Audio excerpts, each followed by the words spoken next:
Tu me mettais tout seul devant le gardien, mais je perdais tous mes moyens. Quelles sont les émotions que vous avez vues généralement chez un joueur qui freinent le plus les joueurs? Est-ce que vous avez vu dans vos clubs une émotion particulière c'est la plus récurrente que vous voyez?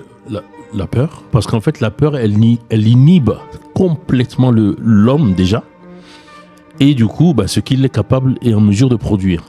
La peur lui coupe les jambes, la peur lui crée des acouphènes, et la peur peut même fermer le regard, où on baisse la tête, comme il disait, regarder les chaussures. Là, ça c'est une expression de quelqu'un qui a peur.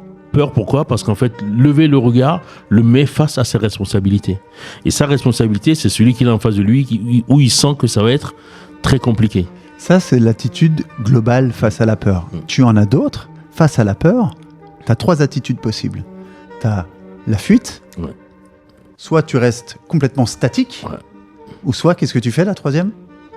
Tu peux faire la... Tu fight. Ouais. Tu fight. Oui, T'en bien as sûr. parce qu'ils ont peur. Oui. Ils vont provoquer. Oui. Et ça, nous, éducateurs, accompagnants, on doit en avoir conscience.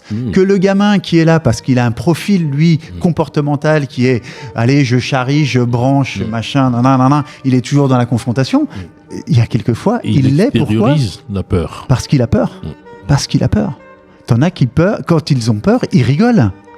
Ah ouais, d'accord. Oui, bien sûr. T'en as qui vont avoir des attitudes qui ne sont pas... Pourquoi ils rigolent? Ils se confrontent à... Parce que il y a la transaction entre ce que je perçois et la façon de traiter l'information qui est différente des autres.